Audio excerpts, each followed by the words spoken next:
is going on, world? You are now tuned into the Bong Talk Sit-Down Series, and I'm your host, Nappy2000. And real quick, let me put the sponsors up on the screen so you can see them real quick. Let me give a shout out to Bust Down Worldwide, Happy Trees, Plain Jane, Shrubs, El Toro, and Sweets. I appreciate every single one of you guys. And you can find these episodes on YouTube, Spotify, and Apple Podcasts. But today, I have a very, very special guest in the building. I have a legend of the West Coast. I have a man who has his hands in many, many things. I got Polyester the Saint in the building. Yes, sir. What's up? Yeah. How you living? Man, I'm doing good. Doing great. Yeah. Happy late birthday. Thank you very much. We were supposed to have you on like around the time of your birthday. Right. So how was that? It was good. Perfect. I can ask for a better birthday. Honestly. That's good. Yeah. 40 years old, correct? Yeah. How's it feel to be 40? Like it did 30, 20. Okay, 10, okay. You know, just another step, another phase, you know what I mean? I guess for 40, I'm 27, so what for 40, what's the new phase for you, I guess? It's not more of a new phase, it's just more of like a refined phase where as maybe in your 20s, like let's say you cooked a meal and then you turn 30, you're like, okay, let me replace this $10 steak with a $50 steak. Let me replace this with coleslaw with some just, you know, more refined. Yeah. Better, your palate's better. So that's, as a human being, my palate is now 40 years old. So I'm like, you know, all right, let's do it. Yeah. That's good. You have to transition because your body obviously transition. So if you don't take the right steps, it's gonna be all fucked up. Kinda. Yeah. I'm a lot more maybe sleepier than I used to. Before I would stay up for like 2-3 days and no sleep and feel fine. Like now I got maybe one good day of 24 hours that I could do, and then I'm tired. Yeah. Okay. Yeah. So then how is it now going out of town to do music? You know what I mean? And touring. That part hasn't. Yeah, that part. Yeah, I'm not a senior citizen. So it's like that part hasn't changed. I'm still ready to go. You know, for doing sure, shows and stuff like that. But yeah, nothing in that world has changed. Okay, good. Congratulations on your new project, Enjoy, that came out. Thank you. I was listening to it on my way here. Thank you.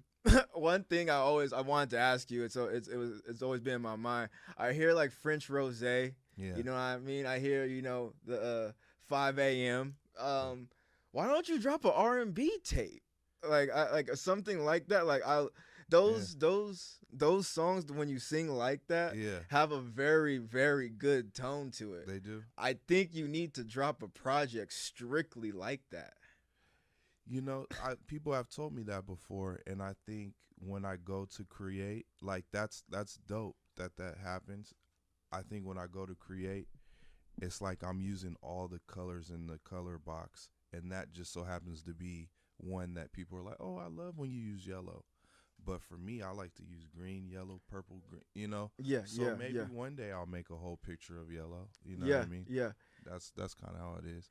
Like, I've heard that before, but as a creative, I still want to be able to, I just go wherever the song takes me. Even with the singing, I don't go like, oh, I'm going to sing on this. I just, oh, this part sounds like I should sing. This part sounds like I should rap. This part, go back to singing. And just kind of take it wherever the song takes me.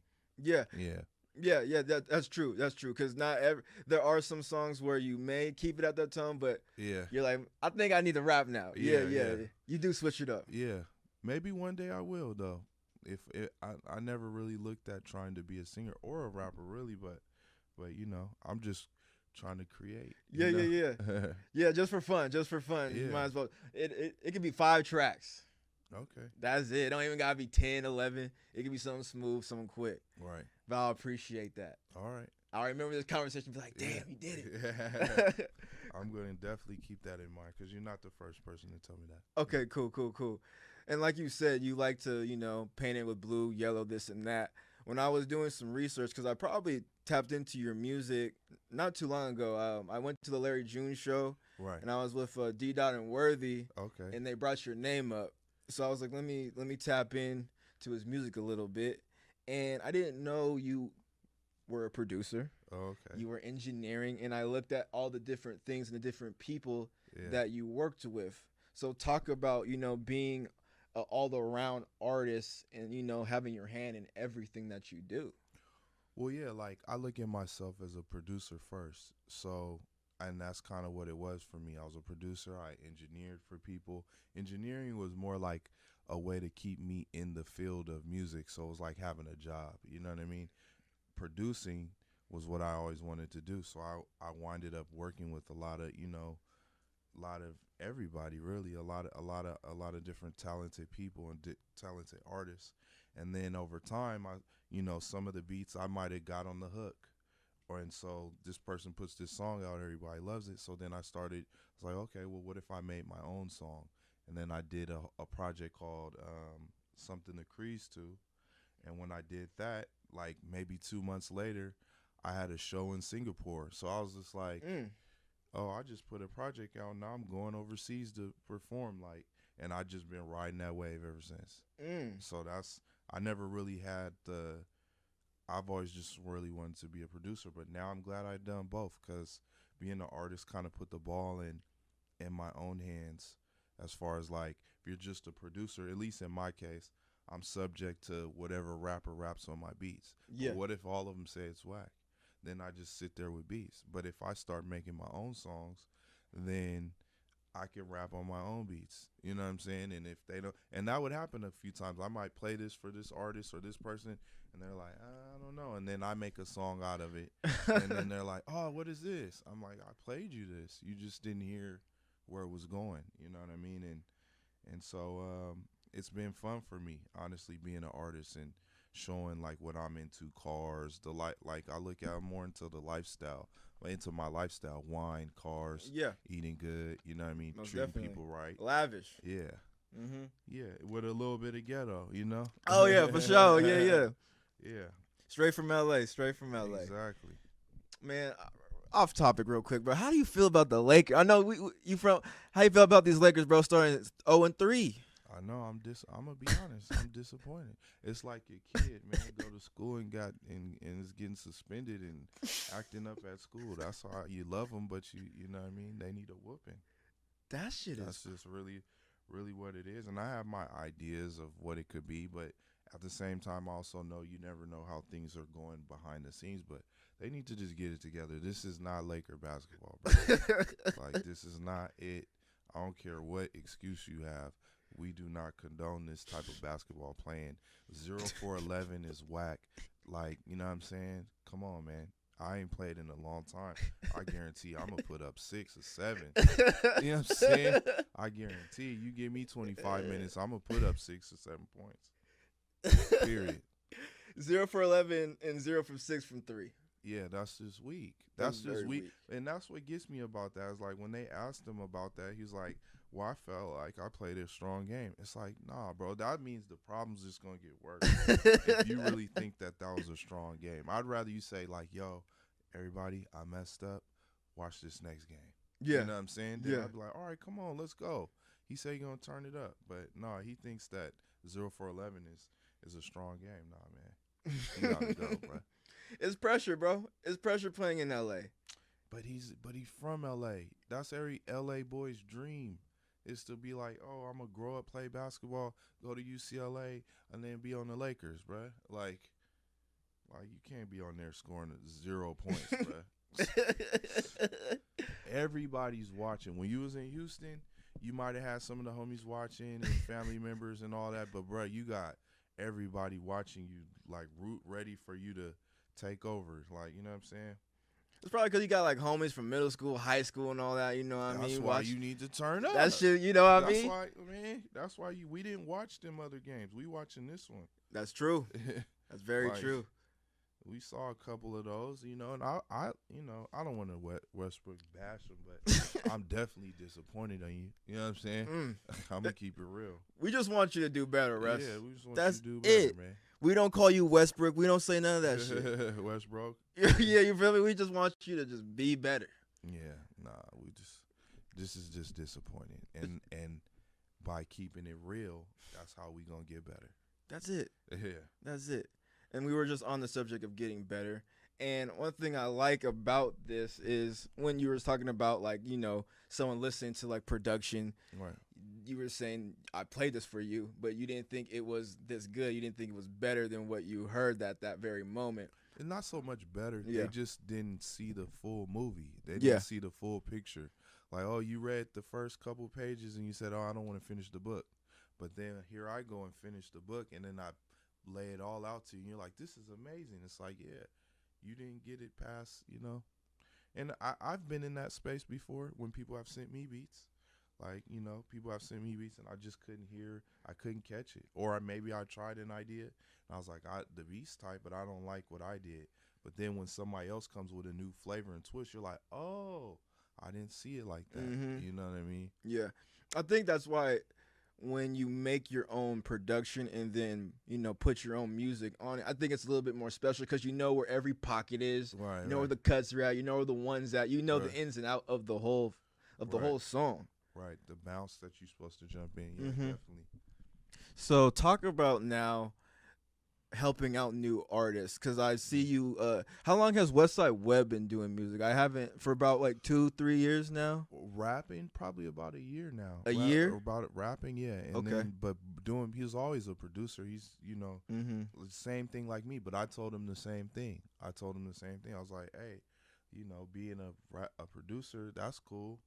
But sometimes he would be like, oh, I want to rap, and I'd be like, do it, because he see me doing what I'm doing. And it's like, you know, one day he had a beat and he was playing it for me and over the phone. And I was like, all right, cool, that's dope, but I'm not getting on it till you do. And then he thought I was playing. And so he was like, what? And then he realized I was serious. So then we winded up making a song. And from that point on, he just kept, now he got the bug. Now he's done like 2 albums and he's working on another one, you know, and building a fan base and people respecting him as a new up and coming artist, and that's happy. That's a good thing. I'm happy for that.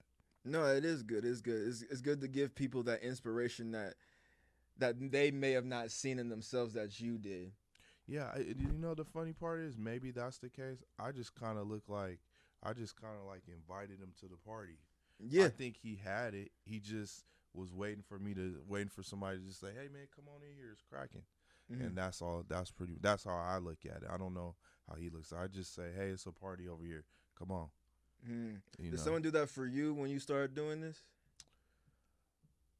Not as an artist. I think maybe as a producer, there's been key people in my life that have done, I don't want to say they've done small things, but their moves were small, but they winded up being big. You know what I mean? Like, hey, here, come visit me at this studio. Oh, now you came to the studio. Now you met this person. Oh, now you're working with these people. You know what I mean? Little stuff like that, that's happened. I would say, yeah. Who are some people that did that? Well, I would say, okay, there was a guy that I grew up like an uncle, one of my dad's friends named Daryl Ross. Mm-hmm. He, when I first graduated from engineering school, he had a studio at his house, and he used to let me come over and because he worked in music. He worked with all kind of Michael Jackson, this, that, and the third. Oh, okay. And so he used to let me come and use his equipment and like bang out till 3-4 in the morning. And I didn't even have a hard drive to save it. So I'd go over there like Nintendo and make a beat, listen to it 1,000 times, and then leave and can't pull it back up it took me a while to realize like, oh, I need to buy a hard drive. I need to, you know what I mean? So I would say that was like a catalyst like point in my life, like with him. Yeah. That's cool. Yeah. And you went to engineering school. Yeah, at MI, Okay. Musicians Institute, yeah. Okay. So you're traditionally taught. How to do engineering? Yeah. Producing? No. I learned, I play keys and drums, and I pretty much taught myself how to play keys and drums. Yeah. Yeah. No, that's dope. Not many people are well rounded like that. Some people are just, just hop on it. But I think when you do that, you understand the language a little bit more, and you can Yeah, maybe I was in marching band. I was in jazz band in high school. so you can read music. Yeah, I haven't in years, but Okay, for at sure. one point, yes. Okay. I would say at one point, yes. Like driving a stick shift. It's like I haven't done it in so long that I would probably be like, oh my god. But at one point, I did. Mm-hmm. Yeah, That's dope. I can hear it. yeah, I can hear it. It's well crafted. yeah, It's yeah. well crafted. Real quick, you are now tuned into the Bong Talk Sit-Down Series, and we're gonna just take a quick break. I'm your host, Nappy 2000, and we got Polyester the Saint in the building, so we'll be right back. Yes, sir. Stay tuned. We'll be right back for more. Crafted from the fires of dragons, chilled on the highest peaks of Everest, the Canagard is designed for perfection, using only the freshest herbs our planet has to offer, cultivated by years of experience.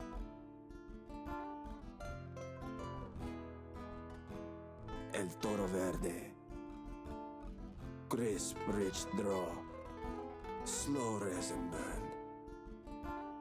Be bold, be elegant, be the bull. El Toro Verde, you should be smoking. What's going on? You are now tuned into the Bong Talk Sit-Down Series, and this is powered by Kush Factory.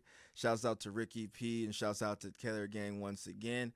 But we got Polyester the Saint in the building. Yes.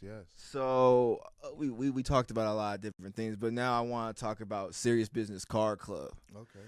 Man, what got how'd you get into cars like this? Cause you got some nice whips. Yeah. I was always into cars. My grandfather had like a Buick Riviera '67. My mom, I don't remember because she had it when I was a kid. She had like a Firebird. I seen pictures of it, like a Firebird. It was orange with the wings, Ooh. Firebird. So it's like, I'm like, okay, it's kind of in me, I guess. And then my dad always like had cars or like different cars. Like when I was in high school, he had a car called a Citroen, and it's like a European car that you wouldn't see nobody else with. So off top, it was like, what is this? And kids used to like, man, be like, what kind of car is your dad? And then I got older. I was like, okay, I see what he was doing. Yeah. Because I'm kind of doing the same thing. Like I picked my son up from school. I have a '76 Corvette Stingray, and then I have a '76 Silver Shadow Rolls Royce. So when I'm picking my son up, everybody's looking like, who is the same thing all over again? Like, what is this? So I don't know. I just always was into cars. Always into cars. I love everything about them, from like the buttons they use to roll the windows down to just the column. How does the seat belts, like, I just love everything about it. Yeah. No, that's a beautiful thing. Did you like collect Hot Wheels when you was a kid? No. Nah, it wasn't like cars like that. It was like when you were older. Yeah, it was when I was older, like enough to experience a car, like sit in it and drive it, and like, you know what I mean? Yeah. And one thing that you brought up, picking up your kid, you have that song, P is for Parent. Right. I appreciate you, bro, putting out a lot of positive music. Oh, thank you. And like actually rapping about being a good father, within the black community. You know what I'm saying? Right. That shit, that shit ain't really rapped about. Like, I hear you rap about it, maybe Larry, but maybe Payroll. You know what I mean? But, so talk about, being a parent and, being that for your kids. Well, yeah, that song was just another version of me being real, like my other songs that might be about wine or traveling or cars, or it was just, all right, here's the other part about me too. I'm a parent, and just, that's kind of like what my music is. It's just lifestyle, just like, it's not really like made up stories. So that's why it's not that hard to do. You know what I mean? It's like, oh, I'm just talking about yesterday. Yeah. And so, yeah, with that song, I remember everybody was saying this pushing P thing. And then so I was like, okay, well, what else is, because like for me, being player is many layers to it, where it's like, it's not just being player, like, oh, you got a lot of ladies or you got a lot of women. It's like being a player is about the game of life and playing life like your way. Like I'm having my way right now. I'm hitting 3-pointers from half court like Curry. You know what I mean? But with life. You know what I'm saying? So pushing P was like, okay, I'm pushing parent. P for parent. The P's for parent on this day or at this time.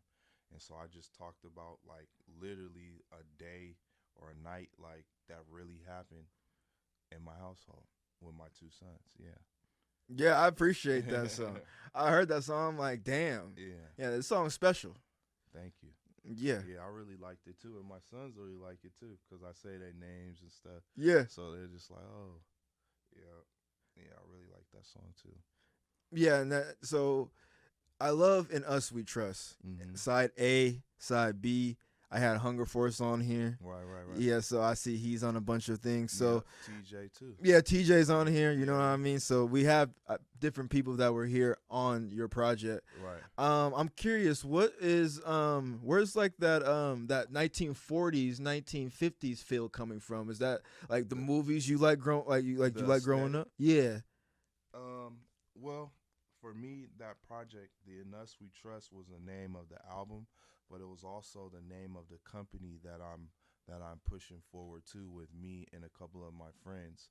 So our whole motto and how we already moved prior to this was always like, we always say, oh, we got to do this like the mob. We got to be like the mob. We got to move like the mob. We got to like have some structure. We got to sit and have a talk before we make a move. You know what I mean? On any, because all of us do different stuff. You know what I mean? I do music and do this. This other person has this and does this, and this other person does. So then when we do things together or separate, we still all talk to each other like, hey, this is what's going on. So the aesthetic was kind of like an homage to that. You know what I mean? Just like move like the mob. Let's put some suits on. Let's look like the Cotton Club, the Black Renaissance. Yeah. Mm-hmm. Yeah. And those whips go crazy. Yeah. That's the one you was talking about your own, correct? Yeah. Well, which one are you talking about? What's that black one? The black one. Yeah, it's on the In Us We Trust side. Is that A? No, not A. Is it A? Was there a car? I don't know if there was a car. Is there a car on that one? On any of those? Yeah. No. Because I think I purposely, most of my album covers have cars on them, and I purposely on these don't have any cars. I just wanted to switch it up. Yeah. Like you said, the layers. Yeah. No, that's good. That's good. Yeah. I appreciate that you talk about just different things. Yeah. And you go with the times. You know what I mean? You don't. Really?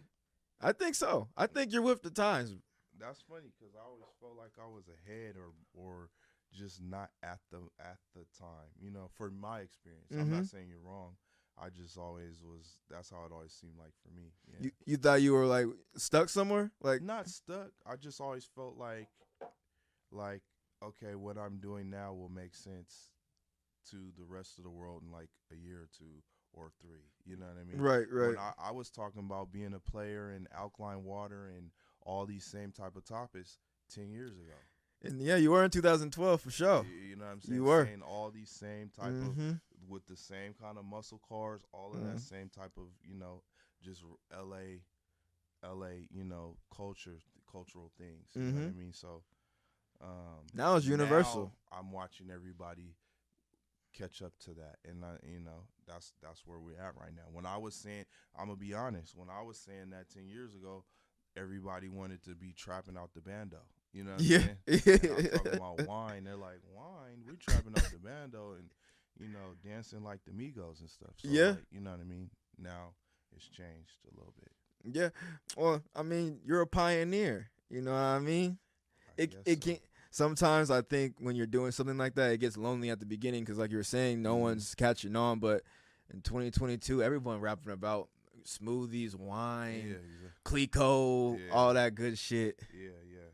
But now you here in 2022. What you got for the rest of this year, 2023, 2024, going ahead? Well, my goal this year was to drop 4 albums. So I have another one that I'm trying to finish before the year's out and drop it. And yeah, that's where I'm at right now. I'm also producing a couple other. That's what I like to do my own albums and then produce other people's whole albums. So I'm working with, you know Yellow Hill? Yeah. Yeah, me and Yellow Hill are working on the album. Okay. That I'm going to produce the whole thing. Ooh. It's a couple of other people. I don't want to say really right now, but Right. It's a couple. Like, I'm not stopping. Yeah. You know what I'm Yeah. saying? I'm not stopping. Yes, Yeah. sir. Yeah. But bro, I appreciate you for coming on the show. I appreciate it. Thank you for inviting me. Yeah, you one of my favorite artists. Oh, thank you. Yeah, off top. Listen to you like I said like a year ago. I'm like, okay, I gotta get bro on the show. Thank For you, sure. bro. So thank you for coming on and just taking out the time. Thank you, bro. Of course. Appreciate that. You guys are now tuned into the Bong Talk Sit-Down Series. I'm your host, Nappy2000. I'll see y'all soon. Thank you guys for tuning in to the Bong Talk Sit-Down Series. You can find these episodes on YouTube, Spotify, and Apple Podcasts. Also, thank you to the sponsors of the show.